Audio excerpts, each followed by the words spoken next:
প্রথমত অ্যাপারচার কি, দ্বিতীয়ত অ্যাপারচার কিভাবে মেজার করে, তৃতীয়ত অ্যাপারচার কিভাবে আমাদের ছবিতে প্রভাব ফেলে, চতুর্থত অ্যাপারচারের জনরা বা কোন ক্ষেত্রে কীরকম অ্যাপারচার রাখতে হবে, সর্বশেষ অ্যাপারচারকে আমরা কিভাবে কন্ট্রোল করতে পারি সেটার একটা ভিজুয়াল এক্সাম্পল। অ্যাপারচার হচ্ছে লেন্সের মুখ বা দরজা যেটা দিয়ে সেন্সরে আলো প্রবেশ করে। ক্যামেরাতে আমরা বেশ কিছু নাম্বার দেখতে পাবো। এই নাম্বারগুলোকে যত কম রাখবো অ্যাপারচারটা তত বড় হবে, আলো তত বেশি প্রবেশ করবে।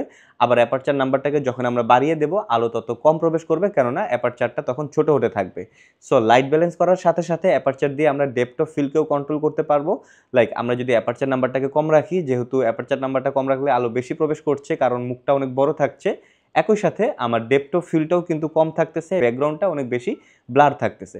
আবার যদি আমি অ্যাপারচার নাম্বারটাকে বাড়িয়ে দিই, আলো কম প্রবেশ করছে, সাথে সাথে আমার ছবির শার্পনেসও বাড়তেছে, অর্থাৎ ব্যাকগ্রাউন্ডের যে ব্লারটা আপনারা দেখছিলেন সেটাও কমে আসছে। সম্পূর্ণ ভিডিও দেখতে ডিসক্রিপশন অথবা ক্যাপশনে দেওয়া লিঙ্কে ক্লিক করুন।